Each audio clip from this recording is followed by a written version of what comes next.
nós vamos falar sobre a aula que nós observamos na Escola Municipal Geraldo Teixeira da Costa, que era uma turma de EJA juvenil, era uma aula de geografia que falava sobre mapas. E a gente encontrou vários pontos negativos nessa aula, por isso resolvemos refazer essa aula com o que a gente achava que podia melhorar. A aula é dada basicamente por um vídeo, e é um telecurso, que é um vídeo projetado pelos meninos, e é um telecurso bem descontextualizado à realidade dos alunos. Ele abordava questão de escala, né? E aí a ideia da professora era fazer uma atividade para os meninos entenderem como é que funcionava a escala, calcular, etc., usar régua. Só que a gente achou que foi uma atividade muito empobrecida, assim, que eles não teve participação, e que tinha e a gente pensando assim, que tinha uma possibilidade da professora ter abordado a questão de mapa e de território, resgatando essa questão do território dos jovens que estavam... daquilo que fosse mais próximo deles, né? Do local ali, próximo à escola mesmo, próximo às casas. Então, a gente teve a ideia de abordar mais pegando para o lado do território do que o mapa em si, né? Como uma introdução para chegar futuramente na ideia de mapa, de escala e tudo. Além de todos esses pontos que já foram falados aqui, a aula não envolvia os alunos não eram chamados a participar da aula de fato.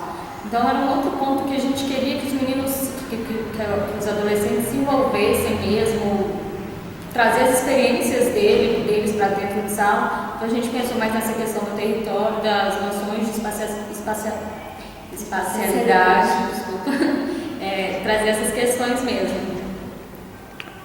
Tem alguma coisa que a gente aproveitaria daquela aula? O tema. O tema. A gente aproveitou só o tema. Mas a gente tem também... assim, a possibilidade, porque o tema era mapa, escala, né? Então a gente pegou um pouco do mapa para usar mais no sentido de territorialidade. Uhum.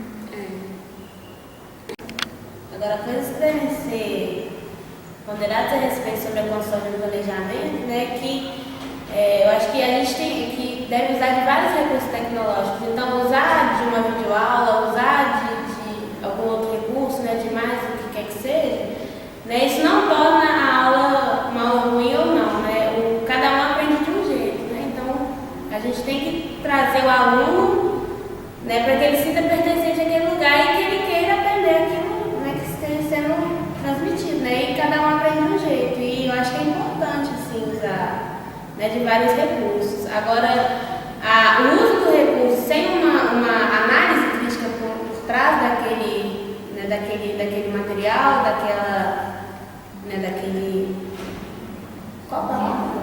daquela ferramenta que é utilizada, né? Isso que torna ela ruim. Então é uma coisa pouco pensada, pouco, né, problematizada, né? Então fica uma coisa descontextualizada, descompassada para os alunos, né? E às vezes a professora sente que está ouvindo, né? Que sabe se o aluno está gostando, se não está gostando, mas na verdade ela não está ouvindo o aluno, né? Então eles demonstraram, né, que aquela aula estava sendo produtiva, não estava sendo... A gente pode problematizar essa questão do celular, que é um problema dentro de sala hoje, é tido como um problema dentro de sala hoje. Os meninos é uma febre, os adolescentes mexem o tempo todo, os professores não sabem como lidar com isso. E por que não aderir ao celular, por que não usá-lo como uma ferramenta a mais dentro de sala? Proibir, né? O professor pode vir para somar e não para... Vamos agregar, né?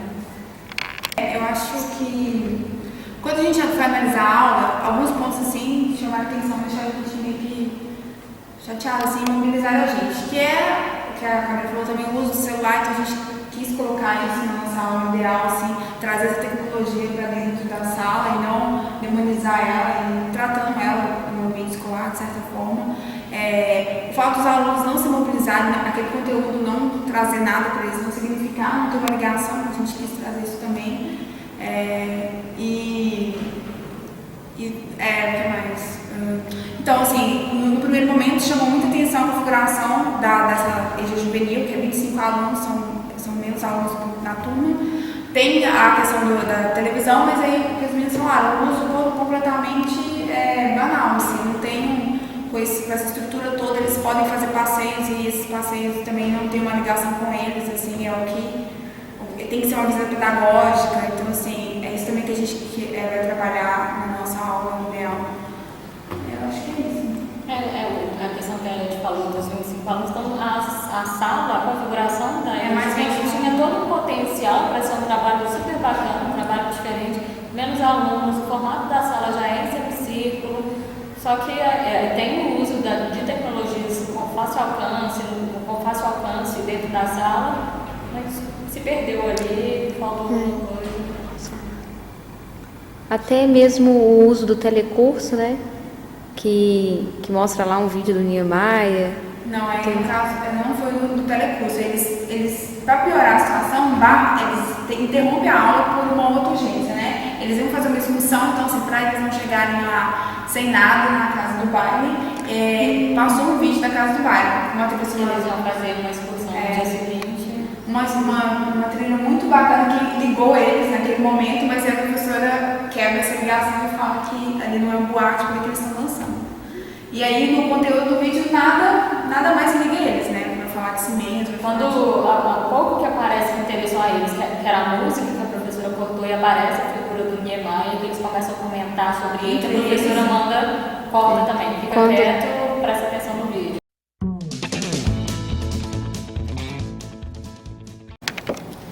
Então, em relação à avaliação, a gente estudou, fez a análise, né, do currículo escrito, que foi para o PPP, nesse caso, e realmente o PPP está muito completo, né, está muito bem elaborado, tudo, trata de assuntos bem interessantes, e nessa aula que a gente observou, a gente pôde ver que é um distanciamento grande, né, da proposta e tudo, mas em contrapartida também a gente entende sobre o dia a dia, o cotidiano, a falta de tempo, entre outras tantas coisas que envolvem lecionar uma aula e tudo. Então, a proposta foi a gente trazer, a partir daquilo que os meninos sabem, a partir das vivências deles, do cotidiano deles, né, o lugar onde eles estão, que é próximo deles e tudo. Então, isso fala muito no currículo escrito, fala muito no PPP da escola. Então essa foi a intenção, a gente fazer algo, inovar naquilo que faltava, né, no telecurso, no uso do telecurso, entre outras coisas, dentro da sala e tudo, trazendo a educação como se fosse algo muito da atividade. Então essa foi conduzir isso. Então essa foi a proposta, a gente trazer algo que fosse bem deles mesmo, bem a partir da vivência deles, do cotidiano e tudo. É isso aí, o trabalho em grupo, o trabalho que dá para fazer com que a professora dê aula e os alunos participem. É isso. E pensar num tipo de conteúdo que faça também sentido para eles, assim, porque provavelmente a noção de escala eles não vão utilizar na vida prática deles, mas talvez seja importante para eles pensar sobre a noção de trajeto, território, de espaço, de uma ideia sobre a cidade, sobre a organização da cidade, etc. E, começar a trabalhar mapa, escala, sem sensibilizar sobre as outras questões do território também, a gente achou meio brusco, assim, da aula que a gente viu e analisou, e a gente quis sensibilizar primeiro eles, para eles entenderem que o espaço, o território tem que ser vivido e tem uma questão de relação antes que você queira medir qualquer coisa, assim, começar logo de casa, assim, com um conteúdo que não conecta ele a nada, e por isso que a nossa proposta foi essa. Assim. Não que calcular a escala seja uma coisa, não seja uma coisa importante, que não colocar assim, sem nenhum significado, ou sem problematizar antes, sem estar perto da realidade deles, sem sensibilizar eles para a temática, foi bem abrupto mesmo, foi um mapa que eles um lugar que eles não conhecem, um lugar que não é próximo deles, pegar qualquer trajeto, né? Nem é trajeto de Belo Horizonte, por exemplo, que é a realidade deles, pegar qualquer trajeto. Assim. E mesmo porque é muito importante, né, esse estudo de compreender um todo, você precisa compreender as partes, né? E é importante que a pessoa sinta parte daquilo ali para conseguir compreender o todo. Né? Então, esse trabalho, né, de mostrar onde cada um está, a disposição de cada um, né, como que cada um pertence, né, a esse lugar enorme, né, cada um tem o seu lugar importante, né, como é que ele se projeta nisso, né, porque aí ele faz uma projeção dele, né, que é num lugar muito pequeno, né, e agora ele faz né, ele consegue visualizar ele num todo, a questão da tarefa, né? Então a gente pôde perceber com essa proposta que nós fizemos, né, um planejamento pessoal, isso é um planejamento escrito, né, e depois nós executamos esse planejamento, né?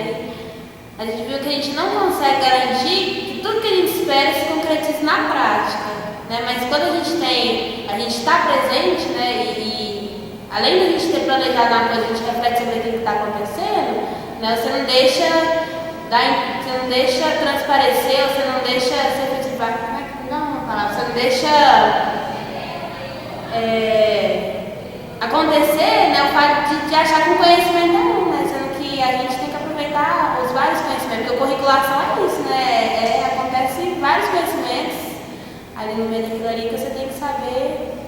Por exemplo, a questão da interferência, por exemplo, do Maca, do personagem, ter falado, do Lupe ter falado da questão de Maria e tudo mais, tinha a ver também com uma questão que aparecia na aula assistida, que eram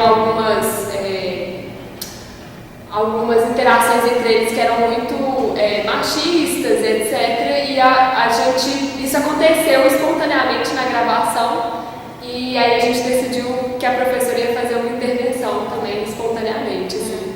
Essa questão do currículo escrito, curriculação, eu acho que até aqui ele foi bem, aqui pode ser bem ilustrado também, por mais que a gente tenha feito um roteiro, por mais que a gente tenha feito um planejamento, aqui apareceu vários novos fatores que nós não estávamos esperando, a brincadeira do Maria, a gente não estava esperando mesmo, saiu e a gente usou isso como fator positivo para poder intervir e mostrar que não é assim e várias outras coisas, isso é bem bacana mesmo e saber como tratar essas novas coisas dentro de sala, esses novos acontecimentos dentro de sala, isso é muito importante. E tipo, eu acho que a gente pode aproveitar assim, muita coisa do currículo em ação e transformar ele no currículo escrito, oficial. Tem muitas práticas que a escola já desenvolve e aí você acaba se perdendo, assim, não registrando. Então, assim, teve essa questão, né, o personagem chamar o de Maria e teve uma intervenção. É bacana que isso fique explícito, assim, no currículo escrito, que não vai se admitir, né, que vai um diálogo, que não vai se permitir que certas coisas se mantenham, assim, porque esse discurso, se a gente não intervir, não vai, né, ter uma prática e isso não consegue. A escola se silencia diante dessas coisas. Acha que é só brincadeira, não minimizar e perceber. Então, é isso. Aposto que vocês estão se perguntando por que a gente optou a fazer a nossa aula com bichinhos, com ursinhos. E objetos também, né? Objetos. Então, a gente fazendo um exercício para pensar como que seria o nosso aluno, porque tem muita gente que interpreta os alunos, a gente pensou no exercício de fazer com a questão do objeto de apego. Então, nós nos reunimos e discutimos, e aí a gente pensou em trazer um objeto que significasse pra gente, não necessariamente teve muito bichinho, porque os bichinhos são objetos de apego pra gente, mas teve livro, teve travesseiro que a gente não usou, uma almofadinha, mas é nesse sentido que da gente conectar com aquilo e aquilo ter um significado pra gente, como a gente acha que os alunos têm um significado. Então a gente optou por usar os objetos de apego como para representar os nossos alunos no vídeo.